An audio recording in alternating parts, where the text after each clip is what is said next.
que no haya ningún problema. Recuerden que en esta actividad también tendremos que entregar el planner de la semana anterior.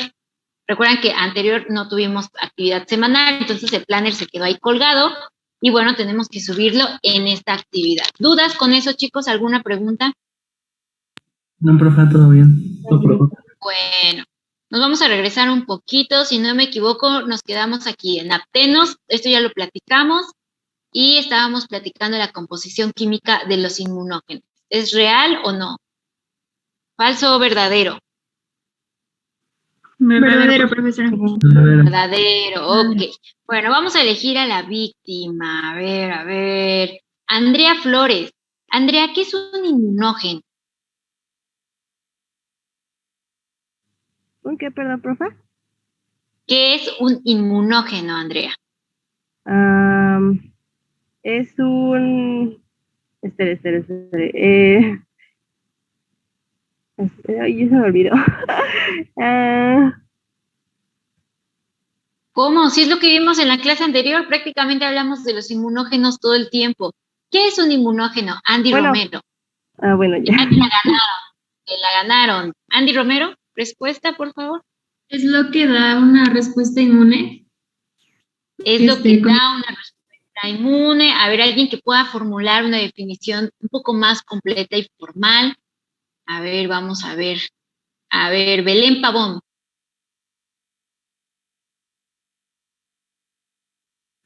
Belén, Un ¿qué es un inmunógeno es toda molécula extraña al hospedador.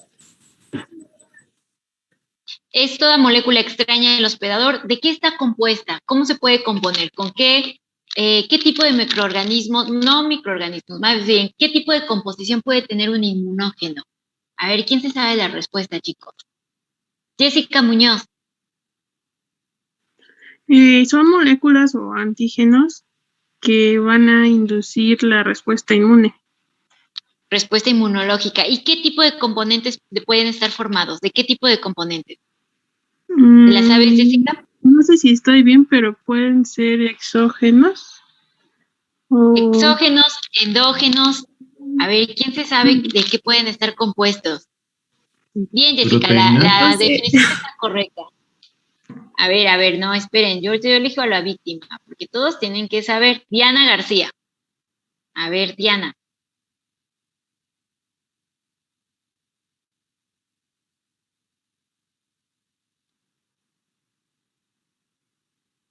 Proteínas, carbohidratos, lípidos, ¿vale? Prácticamente pueden estar componiendo a un inmunógeno, correcto. Pero nosotros hemos dicho que el sistema inmune tiene más afinidad a ciertos componentes. ¿Cuáles son esos componentes, chicos? ¿A qué tiene mayor afinidad el sistema inmune? A ver, vamos, aquí ya levantaron algunos la manita. Catalina Acebo. ¿A las proteínas? A las proteínas, ¿vale? Entonces, recuerden, tiene que tener forzosamente una proteína para que el sistema inmune pueda reconocerlo y llevar a cabo una respuesta inmunológica, ¿vale? Si no tienen una proteína en su composición, seguramente no va a haber una respuesta inmunológica. Ahora, un antígeno, por ejemplo, un antígeno tiene que tener características similares. La diferencia es que un antígeno puede no necesariamente generar una respuesta inmunológica, cosa que los inmunógenos sí tienen que producir una respuesta inmunológica. Solamente cuáles no van a producir una respuesta inmunológica, aquellos que no tengan ningún componente proteínico en su composición. Si no hay proteínas, el sistema inmune no puede identificarlos y no puede llevarse la reacción inmunológica. Tiene que haber un componente proteínico. Eso es muy importante, chicos. Hablamos un poquito de las diferencias, ¿vale? De los inmunógenos y hablamos de algunas características. ¿Quién me recuerda una característica de estos inmunógenos?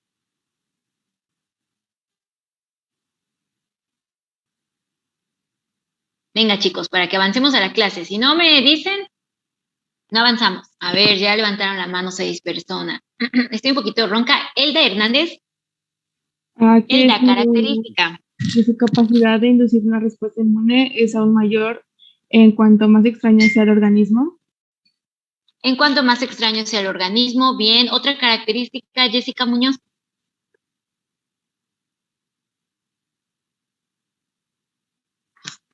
Sí, profa.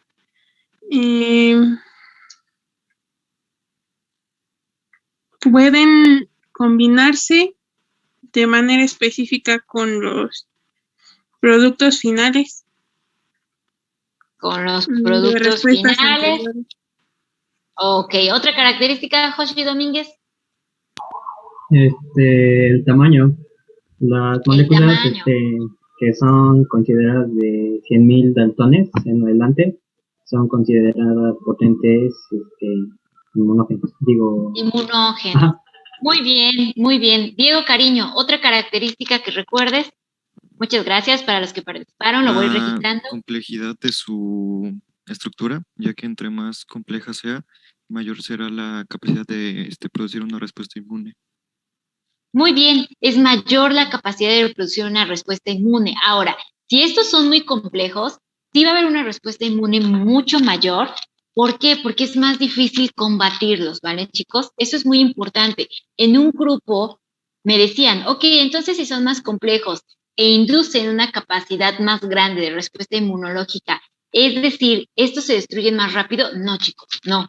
Está habiendo una respuesta inmunológica grande porque el microorganismo es complejo y no se puede erradicar tan fácil. Por eso hay una respuesta inmunológica mayor. Muy bien, chicos, vamos a seguir avanzando. Gracias a los que levantaron la manita. La pueden ir bajando para que podamos continuar con la clase. Hablamos de la composición química de los inmunógenos y les hablé de unas pequeñas moléculas que se llaman epítopes, ¿no? Dice, una molécula proteica puede tener varios epítopes. Y los epítopes prácticamente son áreas en las que el sistema inmune o la célula inmunitaria puede tener contacto con el antígeno o el inmunógeno. ¿Qué es un epítope o epítopo o determinante antigénico? Esos son sinónimos. Epítope, epítopo o determinante antigénico. Bueno, es un sitio o porción funcional específica de un inmunógeno o un antígeno. Es esa área específica de su membrana celular en la que prácticamente se va a unir una célula inmunitaria. Aquí tenemos un linfocito B y aquí hay unas estructuras que ellos producen. ¿Qué dijimos que eran, chicos? Tienen forma de Y. Anticuerpos.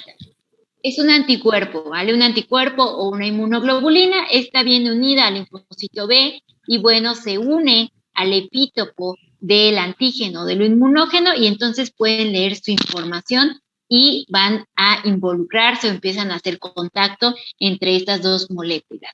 Estos epítopos están constituidos por cadenas de 6 a 20 aminoácidos y pueden o no generar una respuesta inmune. Si es un inmunógeno, ¿vale? Que es decir, es una molécula que va a generar una respuesta inmunológica y es agresiva al huésped, sí va a haber una lectura, ¿vale? Va a haber una lectura de esto y va a haber una respuesta inmunológica. Si es un antígeno, que recuerden que los antígenos no necesariamente van a producir una respuesta inmunológica. Bueno, el linfocito B dice, ok, esta cosa es extraña, te voy a llamar antígeno.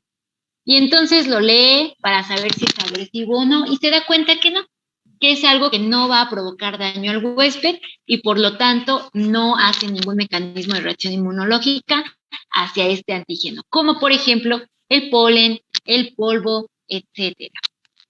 Que hay personas que son alérgicas. Bueno, eso ya es una alteración del sistema inmunológico, pero naturalmente eso es inocuo y no tendría que generarnos daño, sobre todo si son pequeñas dosis. Composición química de los inmunógenos. Bueno, ya dijimos que su composición puede estar a base de carbohidratos, a base de proteínas, a base de lípidos, etcétera. Vamos a conocer cada uno de estos componentes con respecto a los inmunógenos. Los lípidos son menos abundantes que los inmunógenos de proteínas o de carbohidratos.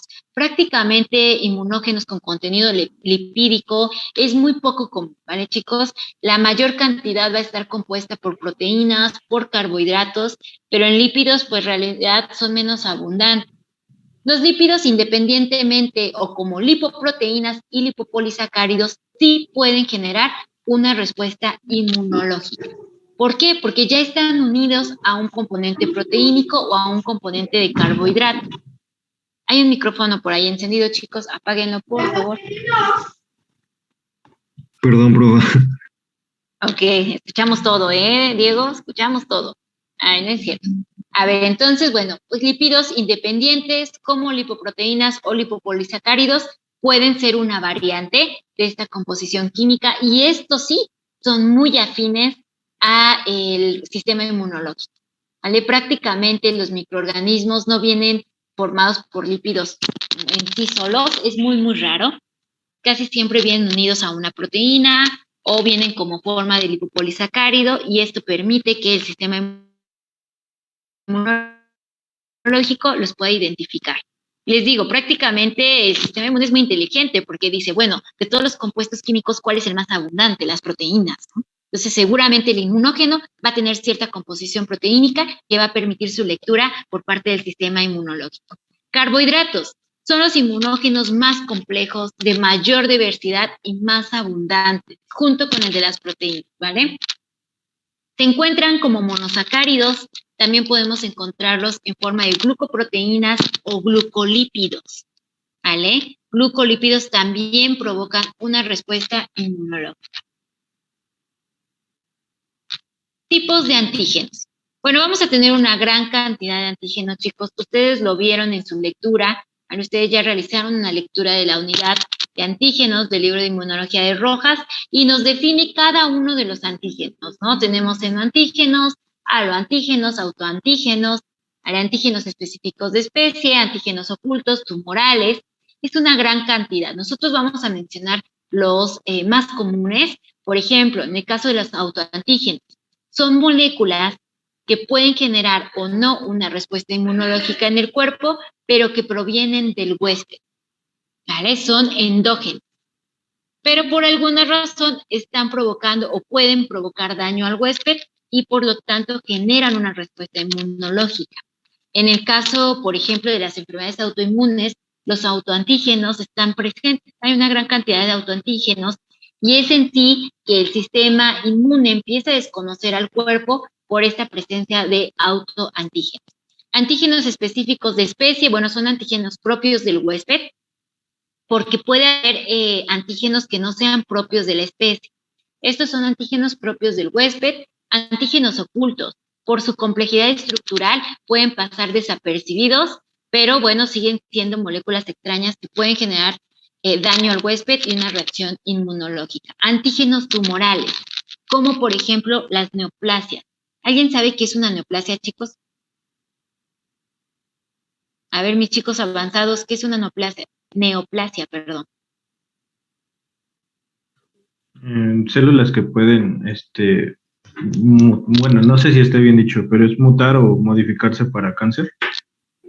Para cáncer, bueno, la definición correcta son células que han cambiado morfológicamente, ¿no? Se modificaron morfológicamente y como nos dice Marco, pueden evolucionar a cáncer. Hay dos tipos de neoplasias, las malignas, que es cáncer como tal, y las benignas.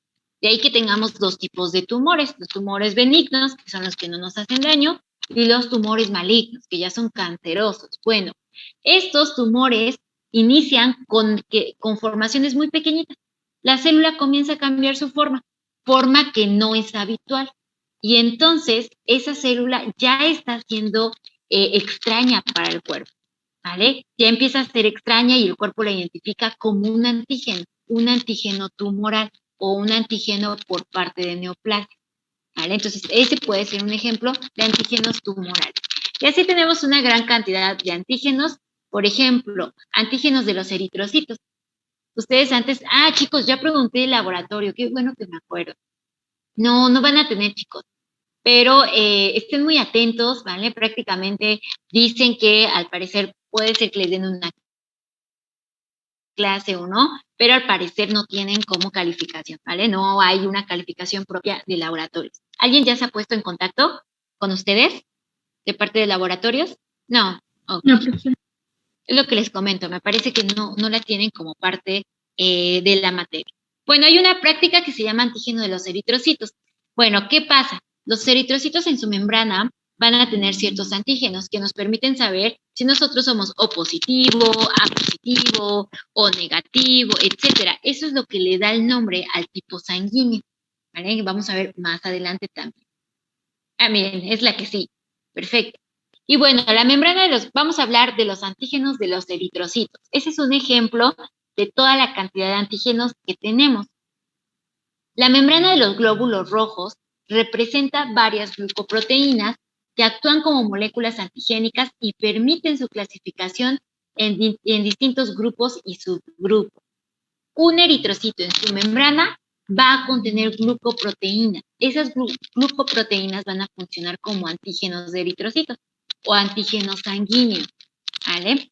Y bueno, nos dice, por otra parte, la producción de anticuerpos contra estos antígenos ocasiona reacciones transfusionales. Cuando la sangre, por ejemplo, es transfundida, es de un grupo diferente al del receptor. Muchas veces nos dicen, se busca donador de sangre O positivo o negativo, etcétera, por la afinidad de grupos sanguíneos y que no ocurra el riesgo de que cuando se realice la transfusión sanguínea sea rechazado por el cuerpo, ¿no? Y esto puede ser muy peligroso porque incluso el paciente puede morir. Por eso siempre se busca que la afinidad sanguínea sea la ideal. Los O positivos pueden donarle a cualquier persona y también pueden recibir sangre de cualquier persona, de cualquier grupo sanguíneo. Esa es la ventaja de los O positivos, cosa que no pasa, por ejemplo, en los O negativos, ¿vale? Ellos solo pueden recibir sangre, pueden donarle, me parece que a cualquiera, pero solamente pueden recibir sangre de los O negativos. Y bueno, aquí tenemos una imagen, por ejemplo, menciona, vamos a analizar primero la que está del lado derecho, en la esquina inferior derecha. Ahí va a pasar la basura, la van a escuchar, chicos. Tenemos un eritrocito y bueno, en el eritrocito vamos a tener una gran cantidad de glucoproteínas, ¿vale? Y por ejemplo, aquí dice A, grupo B, grupo AB y grupo O. Para cada grupo sanguíneo o para cada uno de estos antígenos va a haber anticuerpos en plasma sanguíneo afines a estos grupos sanguíneos, ¿vale? Y bueno, vamos a tener también antígenos en los eritrocitos, que viene siendo lo mismo, A y B o ninguno, ¿no? Imagínense, este grupo O, los O negativos sobre todo, no van a recibir sangre porque no tienen esta afinidad con los demás grupos sanguíneos, ¿vale, chicos? Voy a pausar tantito mi micrófono porque ya no se escucha muy fuerte. Permítame un momentito, chicos.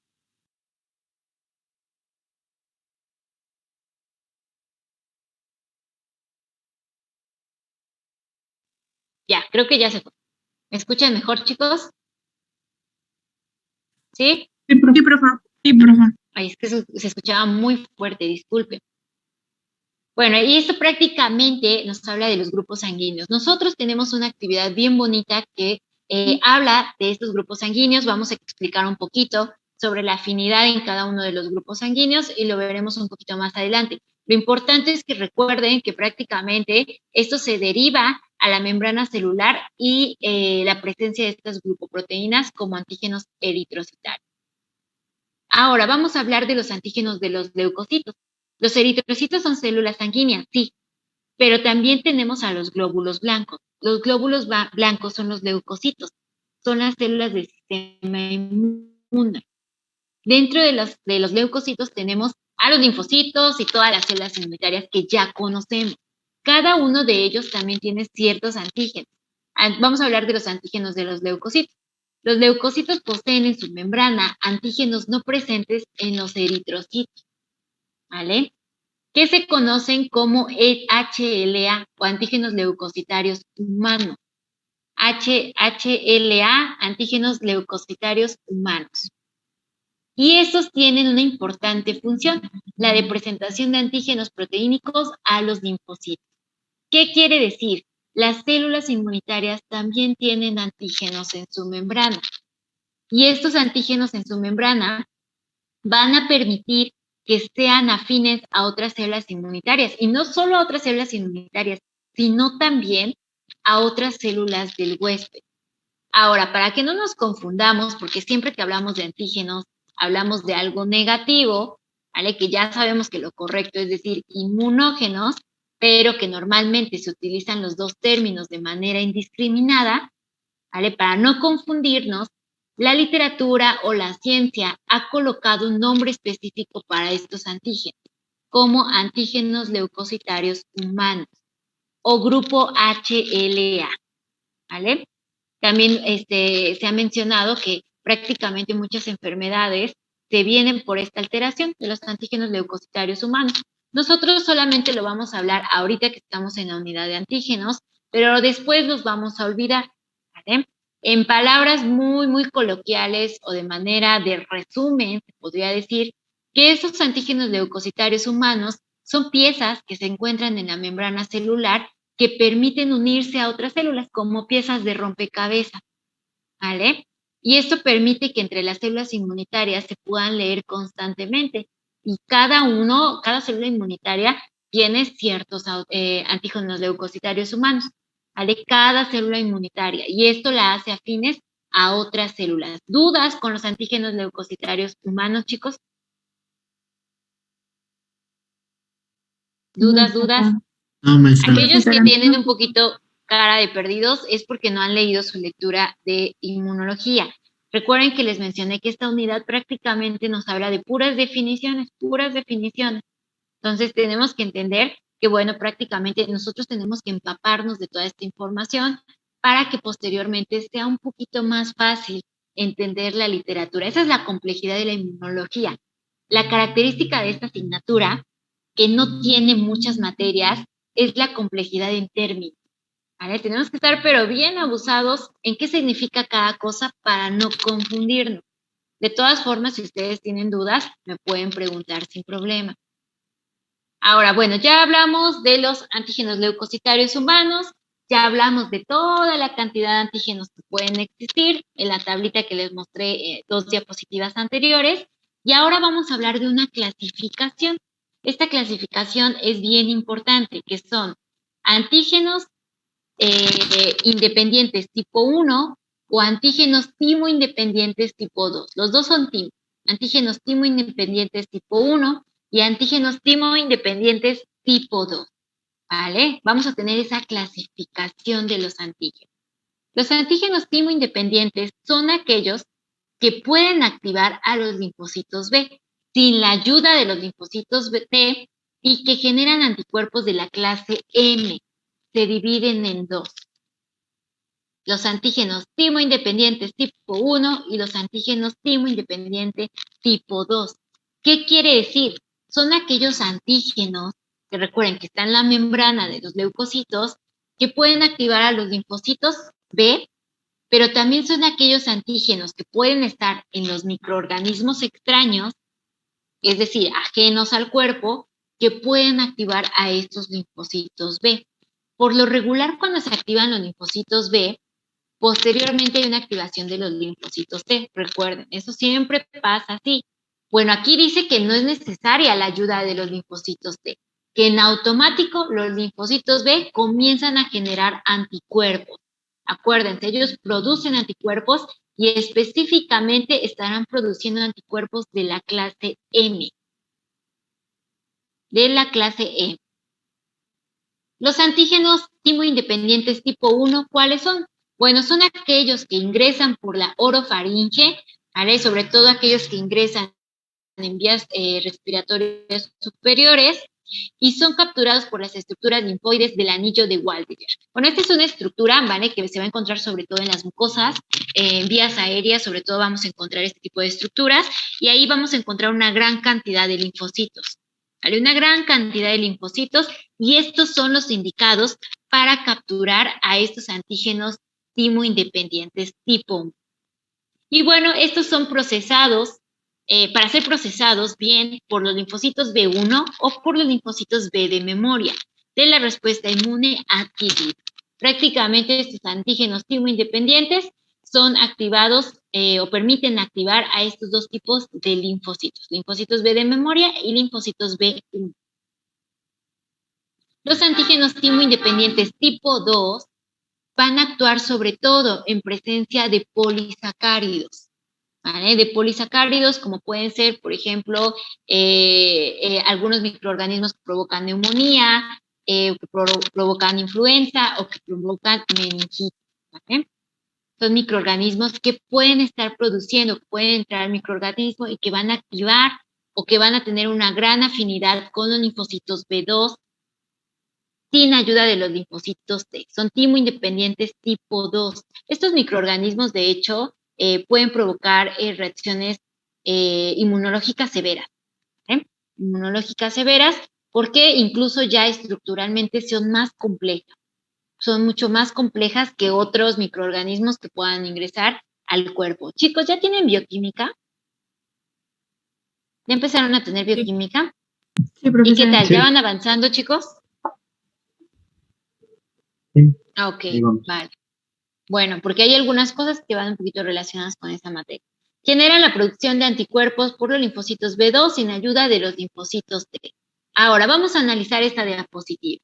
Si yo les preguntara, los antígenos timoindependientes tipo 1 pueden activar a los linfocitos B sin ayuda de los linfocitos T, ¿falso o verdadero? ¿Verdadero? Es un poquito para que entendamos. Verdadero, ¿vale? Recuerden, todos los timoindependientes no necesitan la activación de los linfocitos T. Ahora, por ejemplo, perdón, ya me regresé. Por ejemplo, los antígenos timoindependientes tipo 2 van a activar a los linfocitos B1, ¿falso o verdadero? Falso. Falso. ¿Con quiénes tienen más afinidad? ¿O con cuáles van a activar prácticamente? A los linfocitos B2. B2. ¿Vale? Recuerden, eso es muy importante. Siempre háganse ese tipo de preguntas, quizá mejora un poquito el análisis de la información.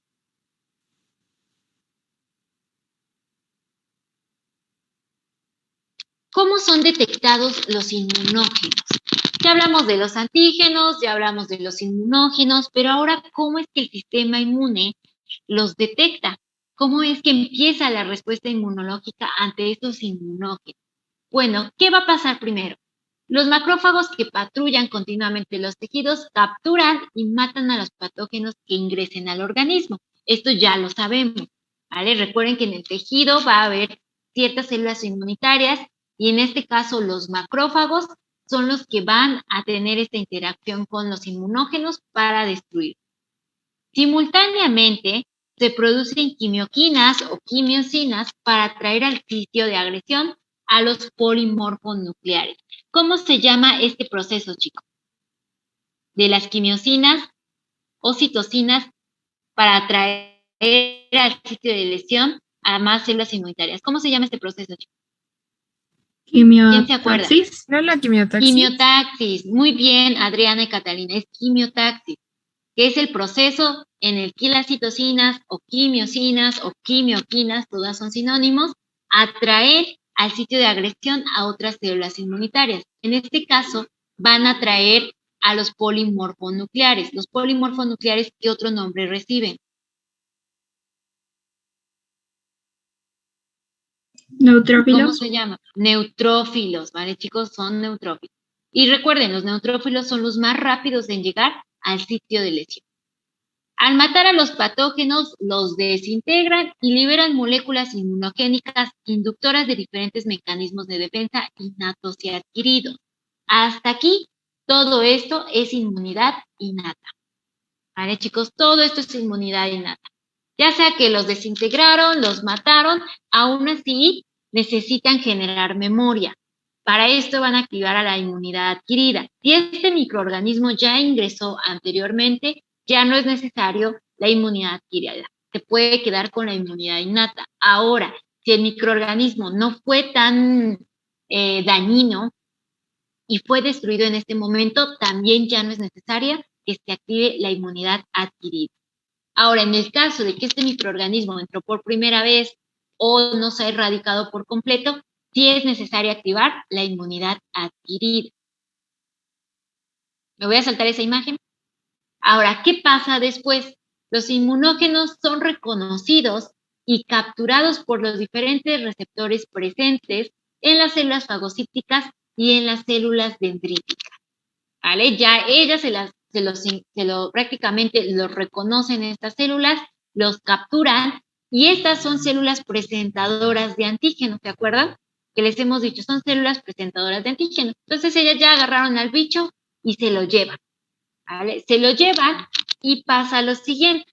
Vamos a tener receptores específicos, ¿vale? para PAMPs y DAMPs. ¿Alguien se acuerda qué significa esto? ¿Quién se acuerda? Ya lo hemos mencionado.